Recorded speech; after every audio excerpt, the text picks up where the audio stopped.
आपके पास में ऐसा क्या डॉक्यूमेंट है कि जिससे कि आप ये प्रमाणित कर पाएँ कि आप भारत के नागरिक हैं?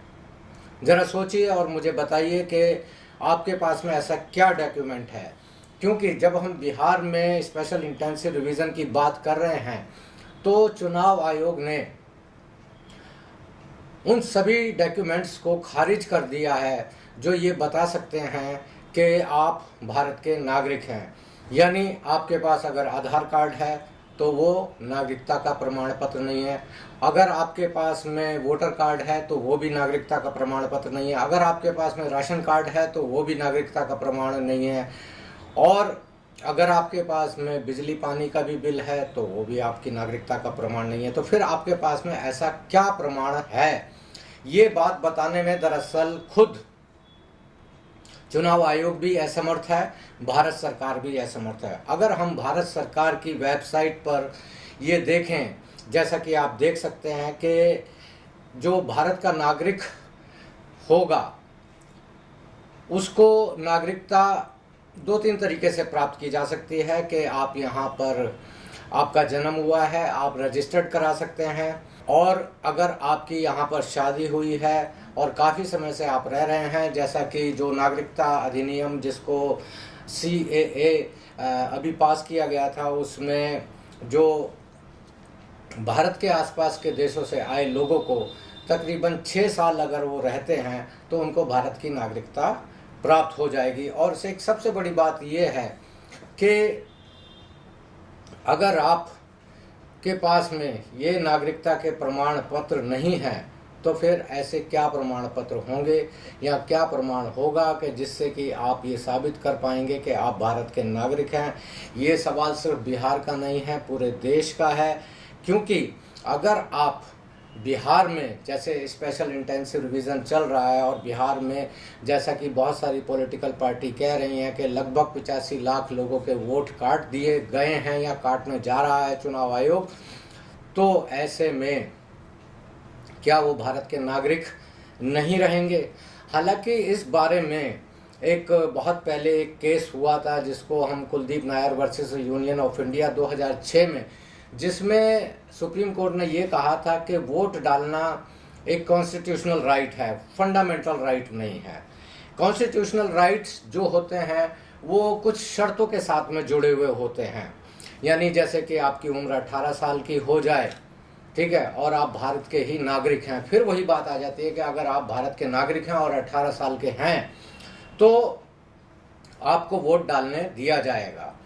लेकिन आप इसको एज ए फंडामेंटल राइट जो होता है वो बिना किसी शर्तों के होता है। आप भारत के नागरिक हैं तो आपको मौलिक अधिकार मिल जाएंगे, यानी किसी भी भाषा, धर्म, जाति के आधार पर, जेंडर के आधार पर, भाषा के आधार पर, प्रांत के आधार पर आपके साथ में भेदभाव नहीं किया जाता। लेकिन सबसे बड़ा सवाल तो यही है कि फिर अगेन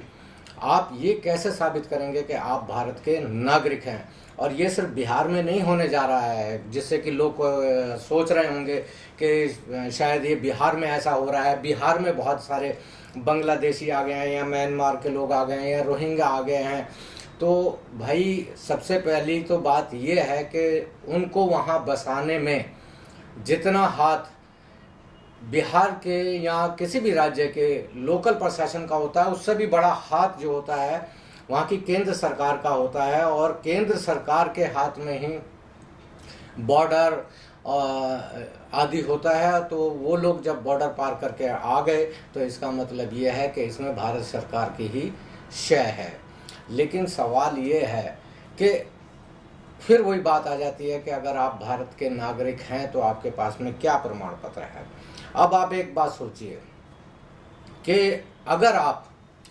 आधार कार्ड नहीं मान रहे हैं, आप वोटर आईडी कार्ड नहीं मान रहे हैं, आप राशन कार्ड नहीं मान रहे हैं, तो आप बिजली का बिल नहीं मान रहे हैं, आप GST सर्टिफिकेट नहीं मान रहे हैं, तो इसमें एक ही चीज़ जो है महत्वपूर्ण बचती है कि वो ये कि आपके पास में भारत का पासपोर्ट है। यानी आप जाएंगे बाहर विदेशों में जाएंगे तो आपको लोग आपके पासपोर्ट के आधार पर ये बता देंगे कि आप भारत के नागरिक हैं। लेकिन जब हमने इस पासपोर्ट को बनाने के लिए भी कुछ शर्तें देखी तो उसमें निवास स्थान महत्वपूर्ण माना गया कि भाई आप का रहते कहाँ पर हैं, आपका स्थान क्या है, राज्य क्या है, क्षेत्र क्या है, और आपको जो है निवास प्रमाण पत्र देना पड़ेगा। तो निवास प्रमाण पत्र देने के लिए पासपोर्ट मांगता है, आपका आधार कार्ड मांगता है, आपका वोटर आईडी कार्ड मांगता है, आपका राशन कार्ड मांगता है। तो जिस पासपोर्ट को बनाने के लिए आपको इन्हीं सारे डॉक्यूमेंट्स की ज़रूरत पड़ती है, यानी जब आधार कार्ड भी नहीं आया था तब भी वोटर आईडी कार्ड निवास के लिए चलता था, वोटर आईडी कार्ड भी नहीं था तब राशन कार्ड चलता था, बिजली का बिल चलता था। तो बिजली आप लगवाने के लिए जाएंगे अपने घर में तो भी वो आपसे निवास प्रमाण पत्र के रूप में आपका राशन कार्ड मांगेंगे या वोटर आईडी कार्ड मांगेंगे। आप जीएसटी बनवाने चले जाइए तो आपको फिर वही आधार कार्ड से आपका लिंक होना चाहिए फ़ोन नंबर, तो आपको तभी आपका जीएसटी बनेगा। आप पैन कार्ड बनवाइए तब आपको आधार कार्ड चाहिए। आप बैंक में अकाउंट खुलवाना चाहिए तब आपको आधार कार्ड चाहिए। तो ये जब इतना महत्वपूर्ण डॉक्यूमेंट है और इसी को ही चुनाव आयोग नहीं मान रहा है, तो ये अपने आप में एक बहुत बड़ा खतरा है।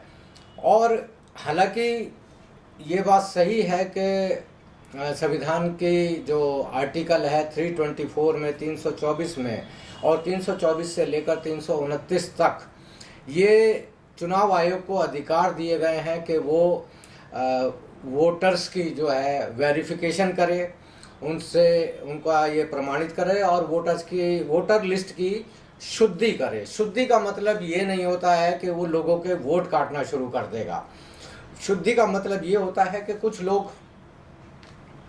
चले गए अपना काम धंधे की तलाश में, या शादी होकर चले गए, या किसी की डेथ हो गई तो उनके नाम हटने चाहिए, ठीक है। या बहुत सारे लोग आ गए, किसी की शादी होकर आया, कोई काम धंधे की तलाश में आ गया, किसी की पोस्टिंग हो गई तो उसके वहाँ पर वोटर लिस्ट में उसका नाम जुड़ेगा। और इसमें कहीं भी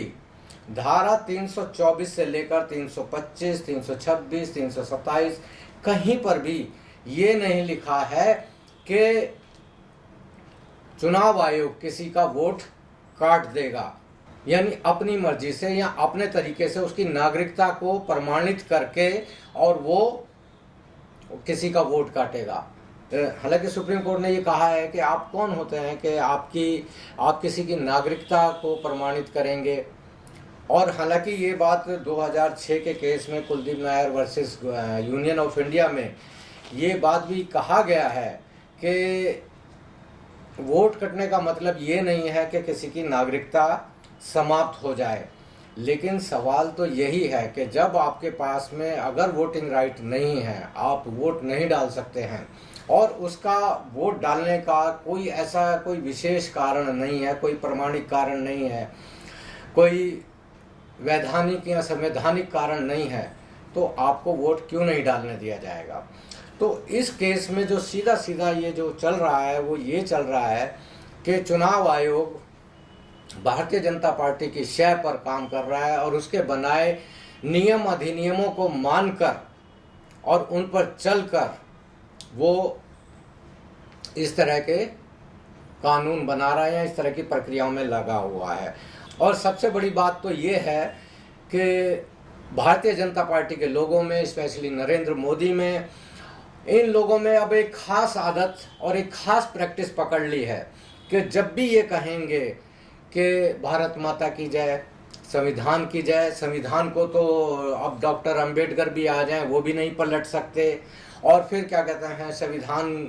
पर अपना माथा रखकर संविधान का आदर करेंगे और उसका सम्मान करेंगे। लेकिन अगले ही पल ये लोग कोई भी किसी भी तरीके का कोई ना कोई जब असंवैधानिक काम होने वाला होता है तब ये भारत माता की कसम, संविधान की कसम, ये सब करने लग जाते हैं। और जैसा कि आप जानते ही हैं कि जब नागरिकता कानून आया उसमें एनआरसी जुड़ी हुई थी। एनआरसी में किस तरीके से इस देश के लोगों के साथ में एक बहुत बड़ा खेल खेला जाने वाला था कि किस तरीके से इस देश के लोगों को ही विदेशी बनाया जा सकता था। आज दरअसल बिहार में वही काम हो रहा है। भारत के ही लोगों को विदेशी बताकर उनके वोटिंग राइट छीने जा रहे हैं और उनको देश से निकालने की तैयारी हो रही है। कहाँ भेजेंगे उनको, कंसंट्रेशन कैंप में डालेंगे, जेल में डालेंगे, क्या करेंगे, ये किसी को नहीं पता। लेकिन ये जो भी कुछ हो रहा है भारत के नागरिकों के खिलाफ हो रहा है, संविधान के खिलाफ हो रहा है, और ये सिर्फ और सिर्फ एक सत्ता को हासिल करने की एक प्रक्रिया चल रही है, जिसे कि किसी भी सूरत में रोका जाना चाहिए। और अगर किसी भी तरीके से